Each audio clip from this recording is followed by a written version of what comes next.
अगर जमीयत उलमा हिंद जो है शिव जी में उनकी आस्था बन गई है तो फिर तो अलग बात है, फिर तो एकदम उन्हें करना ही चाहिए, बल्कि धर्म ही इख्तियार कर लेना चाहिए। स्वागत है आप सभी का दिल्ली टाइम्स में। मैं हूं आपके साथ शान अस्कर।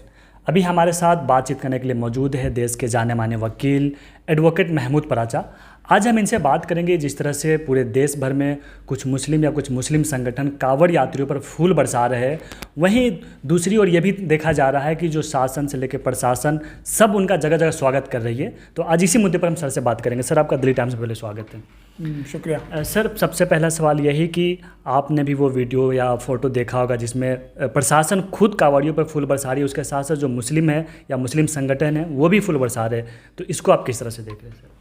देखिए, कोई अगर अपनी राज़ी खुशी से फूल बरसाना चाहता है, जैसे प्रशासन बरसा रहा है, क्योंकि ये भारत के संविधान से आगे चलकर जो अभी उत्तर प्रदेश और दूसरी जगह आरएसएस और बीजेपी की सरकारें हैं, ये भारत के संविधान से आगे चलकर हिंदू राष्ट्र बनाना चाहती हैं, मनुस्मृति लागू करना चाहती हैं, तो उनका तो फूल बरसाना समझ में आता है।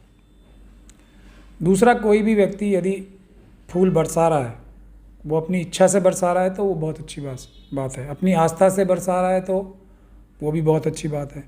लेकिन अगर किसी बुज़दिली के तहत, क्योंकि पहले तो ये मुस्लिम संगठन कभी इसमें फूल नहीं बरसाते थे, ये अभी ऐसी क्या बात होगी? क्या इनकी आस्था बन गई है शिव जी में, या ये लोग किसी डर की वजह से या किसी अपने आप को एक जो माहौल आरएसएस और बीजेपी ने तैयार कर दिया है कि जो मनुवादी मानसिकता की तरफ होगा उसी का बचाव होगा, उसी की तरक्की होगी और उसी को बचा रहने दिया जाएगा, ये उस वजह से बरसाए जा रहे हैं, तो ये अलग बात है। तो आस्था से बरसा रहा है जो, तो बड़ी खुशी की बात है। अगर कोई किसी लालच से या किसी डर से फूल बरसा रहा है तो वो मुझे समझ में नहीं आती उसको क्या। एक तरह से सर सीधा कर सकते कि जो हिंदू राष्ट्र की ओर जिस तरह से वो लोग कर रहे हैं उसको मुसलमान भी प्रमोट कर रहे हैं। नहीं, मुसलमान तो कोई प्रमोट नहीं करेगा, क्योंकि भारत का जो संविधान है वो, और कोई भी सिख, क्रिश्चियन, बौद्ध या दूसरा भी जो SC ST OBC जो लोग हैं वो क्यों करेंगे? क्योंकि बुद्धिज़्म भी एक धर्म है, इस्लाम भी एक धर्म है, अच्छा धर्म है, बुद्धिज़्म भी अच्छा धर्म है, क्रिश्चियनिटी भी अच्छा धर्म है। तो सभी जब दूसरे धर्म भी अच्छे हैं तो लोगों की आस्था अपने अपने धर्म के लिए है। किसी और धर्म के मानने वालों की हम लोग इज्जत कर सकते हैं, उनकी जो भी आस्था है उसको उनको आज़ादी है भारत के संविधान से। लेकिन ये कि किसी और धर्म के प्रति आस्था दिखाने लगे कोई, अगर खुशी दिलाता है तो वो बहुत अच्छी बात है, उसको वो धर्म अपना ही लेना चाहिए, उसमें कोई बुराई नहीं है। लेकिन ज़ोर ज़बरदस्ती और किसी के दबाव में आके या किसी लालच से कि हमें कल को बख्श दिया जाएगा या हमारे को कोई फ़ायदा मिल जाएगा इससे, तो वो एक गलत बात है, वो धोखा है। वो जो भी लोग कर रहे हैं वो धोखा कर रहे हैं। जैसे सरकार के जो अफसर फूल बरसा रहे हैं वो भी धोखा है, क्योंकि उनकी ड्यूटीज़ में ये काम नहीं है, और जो ये मुस्लिम संगठन जो ये काम कर रहे हैं वो भी धोखा दे रहे हैं। तो ये धोखा देना अच्छी बात नहीं। सर, हम मान लेते कि कुछ मुस्लिम हैं जो मान ले डर के वजह से इस तरह से कर रहे हैं, लेकिन जो मुस्लिम संगठन है जैसे जमीयत उलमा हिंद ने इसका समर्थन किया है, तो इसका मतलब है कि ये बड़े पैमाने पर हो रहा है सर? नहीं, या तो देखिए, अगर जमीयत उलमा हिंद जो है शिव जी में उनकी आस्था बन गई है तो फिर तो अलग बात है, फिर तो एकदम उन्हें करना ही चाहिए, बल्कि धर्म ही इख्तियार कर लेना चाहिए, उसमें कोई बुराई नहीं है। क्योंकि इस्लाम और जो दूसरे धर्म है, क्रिश्चियनिटी है, बुद्धिज़्म है, सिखिज़्म है या हिंदुइज़्म भी है, जो मनुस्मृति के मानने वालों का भी धर्म है, सबको आज़ादी है ना। अगर किसी की इच्छा है कि वो मनुस्मृति को ही मानना चाहता है तो भारत देश का संविधान इसकी इजाज़त देता है। तो जमीयत उलमा हिंद को पूरी इजाज़त है भारत के संविधान में इस बात की कि वो शिव जी में आस्था रखें और वो मनुस्मृति में भी आस्था रख सकते हैं। देश का कोई रोक टोक थोड़ी। मुसलमानों का इतना बड़ा संगठन है, आप करें कि उनकी आस्था उसकी तरफ चली गई? नहीं, मैं तो उनको ये कह रहा हूँ कि अगर उनकी आस्था शिव जी में बन गई है तो उनको भारत का संविधान पूरी आज़ादी देता है कि वो शिव भक्त बन जाएं। समझे आप? तो इसमें तो कोई मैं गलत बात नहीं कह रहा हूँ ना, बिल्कुल उन्हें शिव भक्त बन जाना चाहिए। अगर उनकी आस्था जो है ला इलाहा इल्लल्लाह मुहम्मदुर रसूलुल्लाह से ज़्यादा अगर शिव भक्ति में बन गई है तो बेशक वो शिव भक्त बने, ज़रूर बने, इसमें कोई बुराई तो है नहीं। सर, दूसरी वजह ये भी तो हो सकती है कि उन लोग के अंदर भी कहीं डर बैठा, कहीं ना कहीं मेरे ऊपर भी कार्रवाई हो जाए, कहीं मेरे ऊपर भी बुलडोजर न चल जाए। तो ये धोखा हुआ ना। फिर तो लालच भी धोखा है और डर भी धोखा है। आप किसको बेवकूफ़ बना रहे हैं? गलत बात है ना, ये बिल्कुल गलत बात है। ये बुज़दिली की वजह से, लालच की वजह से अगर ये किया जा रहा काम, अगर आस्था की वजह से किया जा रहा है तो बहुत अच्छी बात है। अगर आस्था बनी गई है जमीयत उलमा हिंद की, तो वो तो पूरी आज़ादी है भारत देश में, इसमें कोई भी किसी भी धर्म को कभी भी इख्तियार कर सकता है। कल को किसी शिव भक्त की आस्था यदि बुद्ध धर्म में बनती है तो बुद्ध धर्म इख्तियार कर सकता है। भारत देश में पूरी आज़ादी है, किस में मना है? कोई मना थोड़ी है। लेकिन सर उनका ये कहना है कि हम ये आपसी भाईचारे के लिए उसका समर्थन कर रहे हैं। नहीं, उसके लिए देखिए, मैं यही तो कह रहा हूँ, अगर आस्था बनी गई है तो खुल के उस धर्म को इख्तियार कर लेना चाहिए ना, कोई बुराई नहीं है उसमें। किससे किसको ये खुश कर रहे हैं, किसको खुश करना चाहते हैं? खुश और कौन खुश नहीं है ये बताएं मुझे। जमीयत उलमा हिंद से कौन खुश नहीं है, पहले ये तो बता दें, जिसको खुश करने की कोशिश कर रहे हैं, और किस प्रकार से और क्या क्या और करना चाहते हैं वो खुश करने के लिए, वो भी बता दें। अगर खुशी करना चाहते हैं किसी को, मुझे तो ये नहीं लगता कि उनसे नाखुश है कोई इस वजह से कि वो इस्लाम धर्म के पालन करने वाले हैं। इसमें तो कोई उनसे नाखुश है ही नहीं। कौन नाखुश है बताएं वो। लेकिन अभी कुछ दिन पहले भी एक मौलाना साहब से मेरी बात हो रही थी, उन्होंने कहा कि जो इस तरह की हरकतें करते हैं वो इस्लाम में शिर्क माना जाता है। तो जो मुस्लिम ये संगठन है जमात उलमा हिंद, क्या ये एक तरह से शिर्क करने की इजाज़त दे रहा है मुसलमानों को? नहीं, वो मुसलमान कोई उनकी इजाज़त से थोड़ी बना है, कोई जमीयत उलमा हिंद की इजाज़त से कोई मुसलमान बनता है?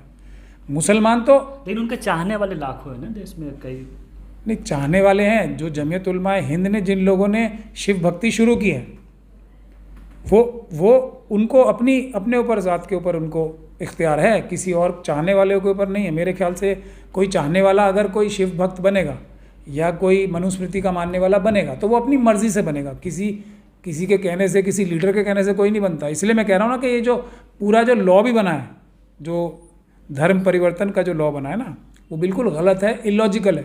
क्योंकि कोई भी दबाव में, कोई भी लालच से कोई धर्म इख्तियार कर ही नहीं सकता। मैं ये चाह रहा कि जिस तरह से उत्तर प्रदेश में एक तो कांवड़ यात्रियों पे प्रशासन फूल बरसा रही है, वहीं दूसरा कोई मुसलमान अगर सड़क पे या कहीं और नमाज़ पढ़ लेता है तो उनको जेल में डाल दिया जाता है। तो ये डबल स्टैंडर्ड है सर, ये कब तक चलेगा? ये जब तक ही चलेगा जब तक कि SC ST OBC और माइनॉरिटीज़ और महिलाएं, वो लोग पूरी ताकत से भारत का संविधान जो है, जो अभी कमज़ोर किया जा रहा है मनुवादी ताकतों द्वारा, मनुस्मृति के मानने वाले द्वारा, तो जब तक संविधान का राज नहीं होगा ना पूरी तरीके से, जैसे जैसे संविधान कमज़ोर हो रहा है वैसे वैसे जुल्म और ज़्यादतियाँ बढ़ती जा रही हैं, आप देख रहे हैं। तो जैसे जैसे हम सब लोग मिलकर संविधान को मजबूत करेंगे और पॉलिटिकल पावर, इलेक्टोरल प्रोसेस से भी और सोशल मूवमेंट से भी जैसे जैसे हम हासिल करेंगे, SC ST OBC माइनॉरिटीज़ जितनी भी हैं और महिलाएं, हम एकजुट होंगे तो मनुस्मृति के मानने वाले कमज़ोर होते जाएंगे, संविधान मजबूत होगा, मनुस्मृति कमज़ोर होगी। सर आप संविधान मजबूत करने की बात कर रहे हैं, वहीं वो संविधान बदलने की बात कर रहे हैं, तो अब वो खुल के आ गए ना, इसीलिए हम लोगों को भी खुल के आना पड़ेगा। संविधान वालों को और बाबा साहब अम्बेडकर के मानने वालों को भी खुल के सामने आना पड़ेगा। मैं तो एक तरह से जो मनुवादी मानसिकता के लोग हैं उनका धन्यवाद भी करता हूँ कि कम से कम वो एकदम खुल के सामने तो आ गए। जो छद्म रूप से मनुस्मृति का पालन हो रहा था, रिजर्वेशन ख़त्म करके, प्राइवेटाइजेशन करके और ये दूसरे तरीक़ों से कि किसी भी जगह SC ST OBC और माइनॉरिटीज़ के लोगों को जाने ही नहीं दिया जा रहा था, धोखाधड़ी करके, चोरी डकैती डाल के जो सरकारों में लोग बन जाते। अब कम से कम जो RSS और BJP का, इस बात के लिए तो मैं बहुत बार शुक्रिया अदा कर चुका हूँ कि वो खुल के इस बात को मानते हैं कि हम भारत का संविधान ख़त्म करेंगे जो बाबा साहब डॉक्टर भीमराव अम्बेडकर ने बनाया था और मनुस्मृति लागू करेंगे। तो ये तो उनका धन्यवाद करने लायक चीज़ है, ताकि हम लोग अब सब इकट्ठे होकर इनका मुकाबला कर सकें। तो कैसे सर मजबूत होगा हमारा देश? ये हमारा संविधान जो जिस तरह से भी संविधान कहा जा रहा है कि खतरे में है, ये 1975 से बदतर हालत में देश चला गया है, तो इनको मजबूत करने के लिए आप जैसे वकील या जो नागरिक अभी देख रहे हैं इस वीडियो को, वो कैसे क्या करें सर? देखिए, देश धारा 51A है जो संविधान में हर एक नागरिक का फ़र्ज़ है कि संविधान को मजबूत करने के लिए और देश संविधान से ही चले, उसके लिए उसको कंट्रीब्यूशन करना चाहिए। तो इसके लिए मैं बार बार इस बात को कहता हूँ कि अपने अपने एरियाज़ में एक तो ऐसे लोगों को आइडेंटिफाई किया जाए जो मनुस्मृति के मानने वाले हैं, जो भारत का संविधान ख़त्म करना चाहते हैं, उनको आइडेंटिफाई करके उनको बेनकाब किया जाए और दुनिया को बताया जाए कि ये लोग हैं जो मनुस्मृति दोबारा लागू करना चाहते हैं। उसके अलावा जो भी संविधान के तोड़ने के कारनामे कर रही है ये सरकार या दूसरी सरकारें, उनको एक्सपोज किया जाए।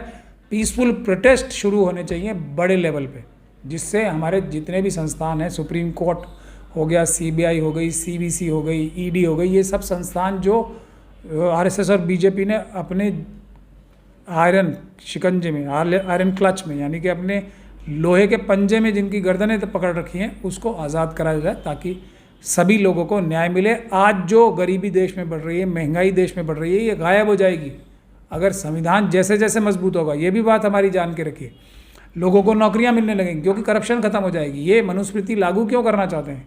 ताकि 92% लोगों का हक, जैसे हज़ारों साल से होता था, वो छीन कर उनके पैसे, उनकी संपत्ति, उनकी पढ़ाई लिखाई सब छीन के कुछ मुट्ठी भर लोगों के हवाले कर दें, जैसा आज अडानी अंबानी और इन दूसरे अपने जो इंडस्ट्रियलिस्ट और जो धन्ना सेठ इनके मित्र हैं उनके हवाले किया जा रहा है देश।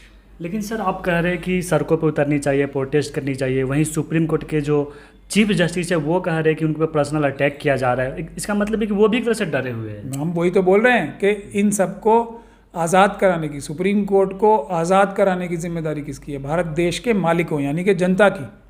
तो सुप्रीम कोर्ट के चीफ जस्टिस भी गुहार लगा रहे हैं जनता से, यानी कि अपने मालिकों से, कि आओ हमें बचाओ।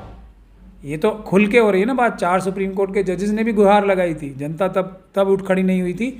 आज लेकिन मैं समझ रहा हूँ जनता उठ के खड़ी होगी, कोर्ट के पक्ष में भी खड़ी होगी। बड़े बड़े प्रोटेस्ट होने चाहिए कोर्टों के पक्ष में भी, ताकि जो न्यायाधीश हैं उनके ऊपर जो डर और दबाव बनाया जा रहा है उससे वो आज़ाद हो सकें।